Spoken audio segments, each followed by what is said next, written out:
How to create a video introduction na gumamit ng ChatGPT pero parang hindi gumamit ng ChatGPT at based sa personal experience nyo. So, naka-tailor fit siya. First, go to ChatGPT kung wala ka pang account, mag-create ka. This is a good prompt to start pero pwede nyo rin siyang i-edit. I-pause nyo na lang but guys, you can click here, upload from my computer, tapos i-attach ninyo yung resume ninyo. So, just as an example, ito yung kinuha ninyo na job description. Copy this, paste it here, click on attach file, upload from computer, attach resume. Enter, record yourself via Zoom. Let me know if you want to learn how to record via Zoom or via Google Meet. And then, yung file mismo na nirecord ninyo, you might want to check on it, edit ninyo via CapCut.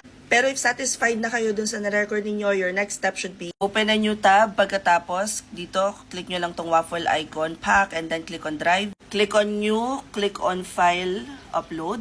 Kunwari, mahalin na lang dito yung video nyo. Kunwari, ito na lang yung video nyo. And then, na-upload na siyang ganyan. Pag meron na siyang check, i-click nyo lang. And then, right-click, tapos click on share. Pag-click nyo ng share, may pop-up siyang ganito. Papalitan nyo ng anyone with link. Pagkatapos, pag-click nyo ng copy link, yun yung ipoprovide ninyo na link dun sa pinag-a-applyan ninyo. Hope this helps. Comment any questions you guys have about working from home. Follow for more work from home chismis. Bye!